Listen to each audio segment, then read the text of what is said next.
ರೈತರನ್ನ ನಾವು ದೇಶದ ಬೆನ್ನೆಲುಬು ಅಂತ ಹೇಳ್ತಾ ಇದ್ವಿ. ಆದ್ರೆ ನೀವು ಯಾವ್ದೋ ಒಂದು ಸಂದರ್ಶನದಲ್ಲಿ ಹೇಳಿದೀರಾ ರೈತರೇ ನಮ್ಮ ದೇವ್ರು ಅಂತ. ಯಾಕೆ?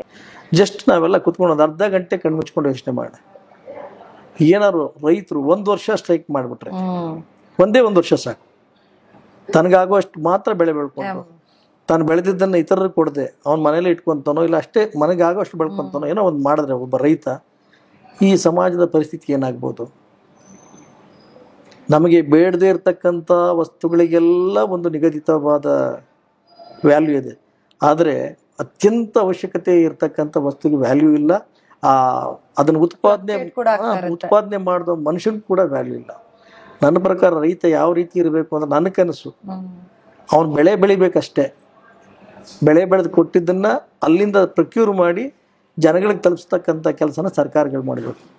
ರೈತನಿಗೆ ನೀವು ಒಬ್ಬ IAS ಒಬ್ಬ ಉನ್ನತ ಅಧಿಕಾರಿಗೆ ಯಾವ ಮರ್ಯಾದೆ ಕೊಡ್ತೀರೋ ಆ ಮರ್ಯಾದೆ ರೈತನಿಗೆ ಸಿಕ್ಕಿದಾಗ ಅಷ್ಟೇ ನಿಜವಾಗ್ಲೂ ಭಾರತ ದೇಶ ರೈತನ ಬೆನ್ನೆಲುಬು ಅಂತ ಏನು ಹೇಳ್ತದೆ, ರೈತ ಭಾರತ ದೇಶದ ಬೆನ್ನೆಲುಬು ಅಂತ ಹೇಳುತ್ತೆ, ಅದಕ್ಕೆ ಒಂದು ಅರ್ಥ ಬರ್ತದೆ.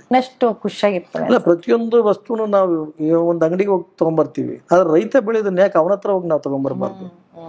ಇವತ್ತು ರೈತನ ಪರಿಸ್ಥಿತಿ ಏನಾಗಿದೆ ಅಂದ್ರೆ ಅವನೊಬ್ಬ ಜೂಜುಕೋರ ಆಗ್ಬಿಟ್ಟಿದ್ದಾನೆ. ಜೂಜುಕೋರ ಅಂದ್ರೆ ಪ್ರತಿದಿನ ಅವ್ನು ಜೂಜಾಡ್ತಾ ಇದ್ದಾನೆ.